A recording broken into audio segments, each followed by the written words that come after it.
The United States is much stronger than Russia and will be for the rest of my professional lifetime, and I would guess for the entirety of the 21st century, unless we commit a series of almost unimaginable self-inflicted wounds. The United States, first of all, has a much larger economy. Our economy is now about $17 trillion. Russia's is less than $2 trillion and has actually been declining in recent years. So we're already, close to 8 or 9, 10 times stronger economically. The United States is much more powerful militarily. We spend 4 or 5 times more than Russia does on defense every year.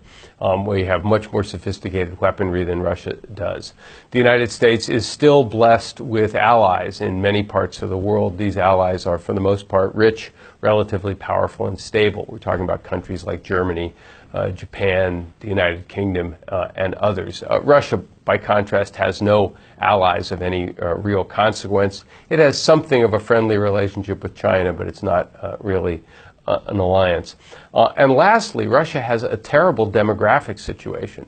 Its population is much older than ours on average, and it's aging rapidly. The population is projected to decline dramatically by 30 or 40 million people over the next 50 years or so.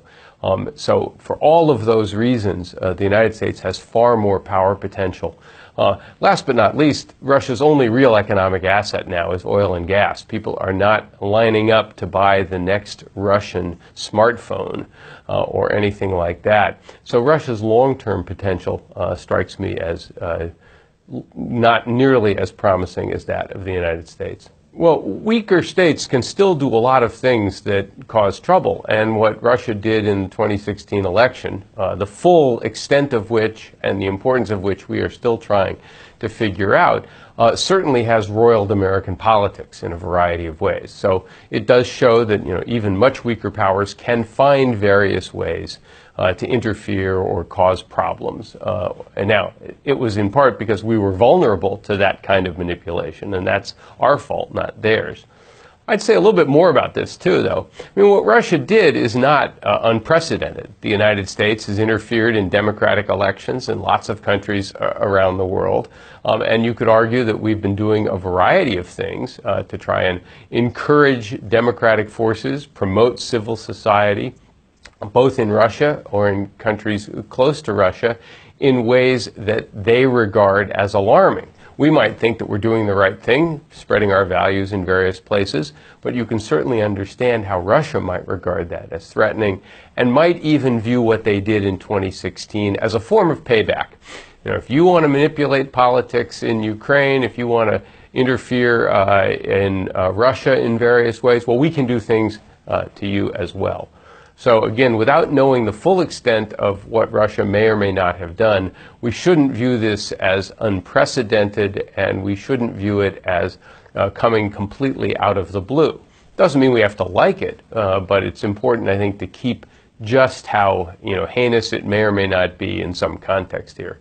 Again, Russia is simply not the kind of global superpower that the Soviet Union was. It doesn't pose a significant ideological challenge to us, it seems to me. And to the extent that the United States is going to worry about a rival peer competitor, it's not going to be Russia, it's going to be China. But having said that, you can imagine circumstances where a confrontation between the two countries could begin to spin out of control. Conceivably over what's happening in Syria.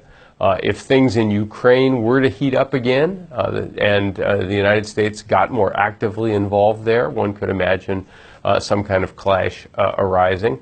I don't think that leaders in Washington or leaders in Moscow actually want something like that to happen.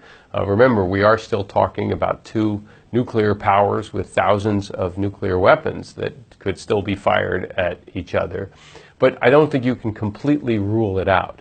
Will it become like the Cold War? No, I don't think so. But it is something I think that bears watching. And it's also unfortunate in a different sense, because there are still some issues, whether it's counterterrorism, how to deal with Iran, what to do about the civil war in Syria, where collaboration with Russia might be useful. And one last point, if we really are worried about China over the long term, if that's really the rising power that we need to keep our eye on, the last thing we should be doing is anything that drives Moscow closer to Beijing. Russia and China, when you look at just the geography here, are not really natural allies. They have many reasons to be wary of one another, and we should, in fact, be trying to get Moscow to be more on our side and less on China's side over the long term. So spinning up a new Cold War with Russia doesn't make a whole lot of sense from a larger strategic perspective.